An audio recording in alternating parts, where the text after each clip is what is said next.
We're going to be having the 9th annual Louisiana Book Festival in downtown Baton Rouge. Back in 2002, we thought, we really need a way to celebrate Louisiana's cultural and literary heritage. And so we started with the book festival. I think we had 5,000 people that year, and it's just grown ever since. We have the Louisiana Writer Award. John Bigonet is the winner this year. We've got our new Louisiana Poet Laureate, Julie Kane, is coming. We've got Rick Bragg, Tim Gautreaux. I'm going to not tell you all the names, so it'll be a surprise. Children's activities, over 150 authors will be here, over 100 programs, music, food, so it's a very family-friendly festival. One of the things is they want it to be a 2-day festival. They love it so much that they wish it lasted all weekend. Every year we get feedback that there's so much to do that we can't see everything.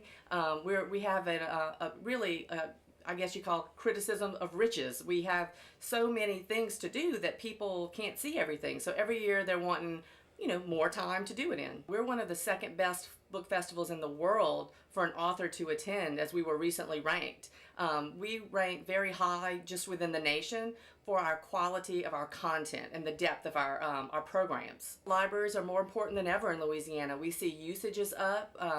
Computer usage is up. Remember that 43% of the people in Louisiana do not have internet, and so they very heavily use their public libraries. And as state government takes cuts and cost shifts those services down to the local level, public libraries are also picking up that slack, really at a time when they have decreased funding instead of increased funding. So they're stepping up to the plate. They did it once again after Hurricane Isaac. They dealt with all of the evacuees and people needing to use their computers and file for FEMA and insurance and things like that. So really in Louisiana, libraries are being used more than ever. We know that we're not always at the top of those lists. We're very often at the bottom of those lists. So we think it's very important to build a culture of literacy and instill that love of reading in children very young so that they grow up enjoying to read and wanting to read, and they read throughout their life.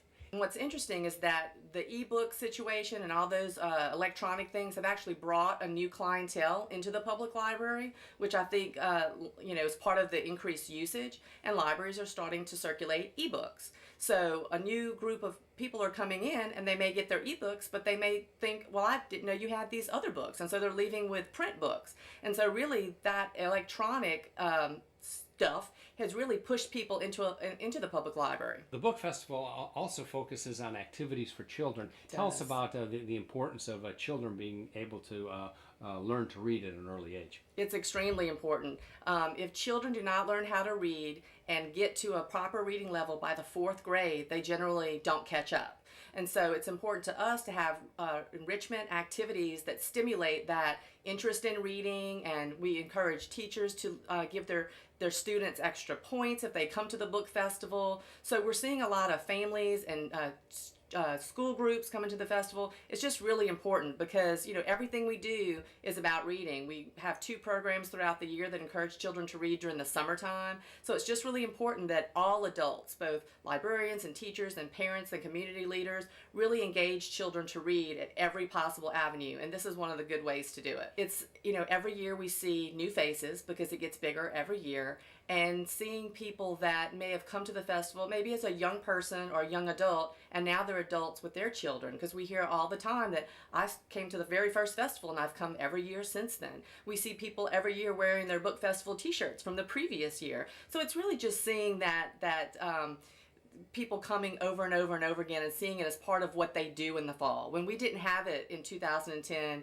I got tons of emails and tons of phone calls. Everyone was afraid it was going to go away. And so we know that we've really created a spot in this community this time of the year. We know we've had people from Texas and Florida, Mississippi. We've even had some tourists from France. So I keep saying that every year we see more of that. So we're really becoming a tourist destination. People are starting to plan vacations around the book festival. And in CRT, in our parent department, we have lots of assets and museums and parks, and so people can really make a vacation out of it. Come to the book festival, stay at a state park, see the state museum right across the street. So I really think that we're sort of adding value to the tourism experience in Louisiana.